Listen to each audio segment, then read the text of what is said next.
Dave and I stood outside the abandoned two-story farmhouse, looking up at its broken windows and crumbling red bricks. The two of us took a deep, trembling breath and went inside. Whether we were trying to prove something to ourselves or someone else, I still don't know. But it was the biggest mistake I'll ever make stepping inside that house. And I'll regret it for the rest of my life. Man, Steve was right. This place just has that feeling, you know what I mean? It's like there's something in here with us. It's like it's staring at you right from the front door. He raised his camera up and took a few pictures, flashbulb bright in the dark space. What the hell is that? He asked, looking at the viewfinder. This was back in the early 2000s, so he had a digital camera, but the quality wasn't great. Still, I could see what he meant, even from over his shoulder. A strange glow on the tiny screen, like a wisp of light, hovering above the staircase to our right. The two of us looked over at the spot where the light appeared on camera, but there was nothing there. Not in real life, anyways. Only on the camera. Except, of course, there was that feeling like someone watching us. An intense tingling which covered my skin from head to toe. Every part of me wanted to leave that place and to run, but I knew that would look cowardly. Probably just an artifact, I heard myself say. Even though it was very obvious to me it was more than that. Maybe I was trying to convince myself otherwise. Yeah, you're probably right, Dave said, taking a few more pictures. That feeling of being watched grew stronger and stronger, and we pressed further into the house. It was dark and dilapidated, the floors and walls peeling and cracked, exposed to the elements for too long. The house had been abandoned for years, after being forsaken by its previous owners. They still lived in town, but they couldn't stand to live in that house anymore. Neither could anyone else. No one had purchased the house for sale. Instead, it had fallen into ruins. There were rumors about why no one wanted to buy the place. And they all came down to the same thing. It was haunted. Ever since the Weathers family had died inside all those years ago in a terrible fire, someone had purchased the land and built a new house at some point, but then they decided they didn't want to live in it. They said it felt possessed. And after that, the property changed hands dozens of times over the years before, being totally abandoned. Whoever owned it now wanted no part of it. Just cut their losses and run. Dave was still taking pictures on his camera, and the white glowing dot kept appearing in different places like it was following us. Man, it's so weird, he said, pointing at it. It's like it's getting closer. He went into the next room, maybe just to keep moving away from that glowing aura following us, and found a living room.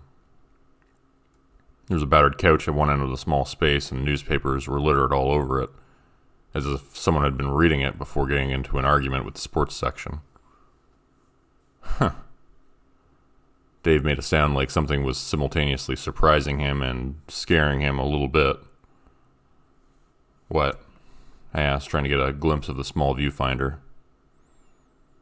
There's another one in this room, he said, showing me the camera. I looked and saw there was another orb, this one pale blue, hovering just above the couch. Okay, that's creepy.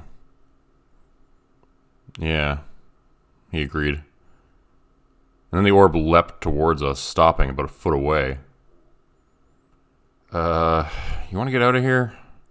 He asked with a fearful quiver beginning to creep into his normally steady voice.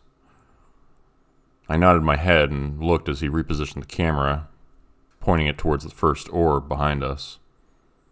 He's even closer to us now. But we had just enough room to sidestep past it and leave. I was starting to feel very uneasy and more on the verge of panic.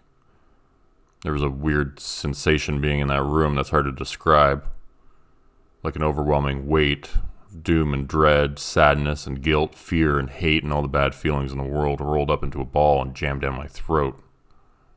Felt jittery and lightheaded and nauseated. I felt fingers crawling up the back of my neck suddenly and spun around, a cold rush of air pressing in on me with a heavy weight behind it. There's no one there.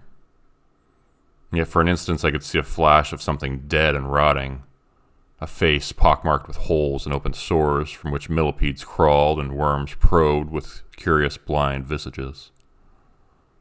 I gasped and began to run, feeling sick to my stomach. Dave was right ahead of me, racing for the door, which hung open, allowing a beam of hopeful light to pour in. Just as we reached it, though, the door slammed shut with a loud bang, and all the light in the world disappeared as we were plunged into total darkness. The heavy wood door almost took off Dave's fingers in the process of slamming, as he tried to stop it from closing, but I pulled him back at the last second to prevent that. "Shit!" Dave screamed. "It's locked." He was twisting the door handle with one hand, holding the camera with the other, and I took it from his hand quickly to look around. "Can you unlock it?" I yelled back at my friend, wanting more than anything to leave this horrible place. It had been a bad mistake coming here, I realize now. I'm trying, he screamed over and over again. I looked at the camera's viewfinder to see that the orbs had multiplied again. Now there were 5 of them. They were coming down the stairs from above, 3 of them. They were smaller, but just as evil and terrifying as the others. Just looking at them made me grit my teeth and clench my toes as I tried to grapple with their existence in such close proximity to my own. There was no doubt in my mind who they were or what they were.